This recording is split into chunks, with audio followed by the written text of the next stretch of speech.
Hi everyone, this Suman from gadgets वाला take channel और एक इंफॉर्मेटिव वीडियो के साथ आया हूं। दोस्तों, आप जानते हो पोको हर बार रीब्रांड करता है, यानी पोको रीब्रांडिंग में ज्यादा विश्वास रखते हैं और खुद का कुछ नहीं लाता है। तो देखिए, पोको F1 वो काफी अच्छा फोन था। हाँ, इतने GT भी अच्छा फोन था, बट अभी जो न्यूज आया है पोको का और एक रीब्रांडिंग स्मार्टफोन आ रहा है, पोको M4 Pro 5G। अब ये फोन किसका रिब्रांडिंग है वो तो आपको इस वीडियो में बताऊंगा, यानी specs review, price and launch day. तो पोको बहुत जल्द सडनली ये इंफॉर्मेशन आ रहा है कि भाई नेक्स्ट मंथ आपको पोको M4 Pro 5G देखने को मिल जाएगा। और इसका प्राइस क्या होगा? इसका प्राइस लगभग मान के चलिए 15 से 16 हजार के आसपास इसका बेस वेरिएंट आएगा। अब ये स्मार्टफोन चौंक जाओगे आप, Redmi Note 11 का जो रिब्रांड वो होने वाला है, होगा ना आपको शौक। इसके पिछले बार भी हमने देखा था वही कुछ खेल हुआ था। तो Redmi Note 11 जो फोन है वो रिब्रांडिंग होके अब ये तो लीक्स आ रहा है और लीक्स के मुताबिक आपको ये इन्फॉर्म कर रहा हूं, पोको M4 Pro 5G।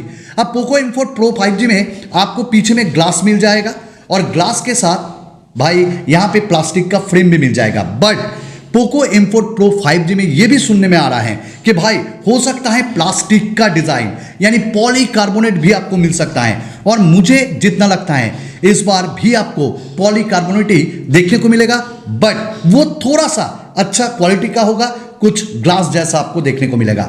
हाँ, इस बार भी आपको 6.6 इंचेस का एक पंच होल के साथ मिडिल में डिस्प्ले मिलेगा और IPS पैनल होगा, 120 हर्ट्ज का हाई रिफ्रेश रेट होगा। साथ में यहां पे आपको जो कॉर्निंग गोरिल्ला ग्लास का प्रोटेक्शन वो मिलेगा, HDR10+, वाइड वाइन L1, ये सब कुछ मिल जाएगा।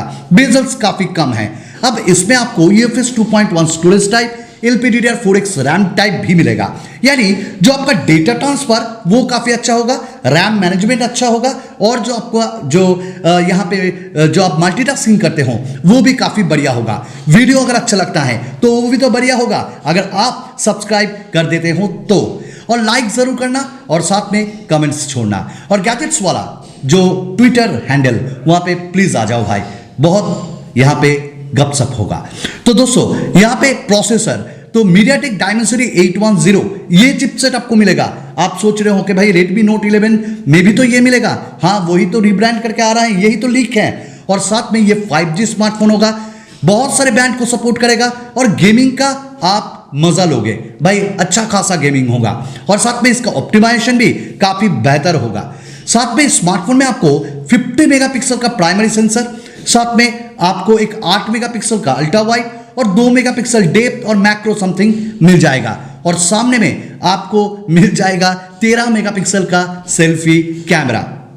तो ये जो स्मार्टफोन है ये 4K वीडियो रिकॉर्डिंग EIS आपको प्रोवाइड करेगा और काफी सारे फीचर्स भी होगा। 5000 mAh बैटरी होगा, साथ में यहां पे आपको 33 वाट का फास्ट चार्जर मिलेगा, वो भी आपको बॉक्स में मिलेगा। 3.5 जैक रहेगा, बट आपको इस बार पोको M4 Pro 5G में सिंगल स्पीकर मिलेगा और इसमें USB Type-C पोर्ट, साइड में फिंगरप्रिंट स्कैनर और साथ में आपको Android 11 और पोको लॉन्चर यहां पे देखने को मिल जाएगा, जो आपको MIUI 12 का याद जरूर दिलाएगा। और इस स्मार्टफोन में आपको और एक चीज अच्छा मिलेगा, क्या? ओ भाई, हाइब्रिड सिम स्लॉट। आप 2 सिम या तो 2 सिम और एक माइक्रो SD कार्ड यूज कर सकते हो। तो भैया, ये था कुछ डिटेल्स लीक के अनुसार पोको M4 Pro 5G। ये शायद आपको नवंबर के महीने पे देखने को मिल जाएगा, शायद रिब्रांड होगा। अगर नहीं होता है तो सबसे ज्यादा खुश तो मैं हूंगा। और इसका प्राइस भी आपको 14-15 हजार में देखने को मिल जाएगा। और इसमें आपको 6GB और 8GB 12GB करके वेरिएंट शायद देखने को मिलेगा। 6GB 128GB, 8GB 128GB और 256GB। देखते हैं अब पोको इस बार क्या गुल खिलाता है। अगर अच्छा होता है, क्योंकि पोको तो यूं ही बदनाम है उसके अपडेट्स के लिए, हैंग करने के लिए, कैमरा डेड इशू के लिए और हीटिंग इशू के लिए। अगर इस बार अच्छा खासा कर देते हैं तो पोको फिर से अच्छा फोन कहलाएगा। तो दोस्तों, आज के लिए इतना ही। उम्मीद करता हूं वीडियो आपको अच्छा लगा और एक नया वीडियो में आपके साथ मुलाकात होगा। धन्यवाद।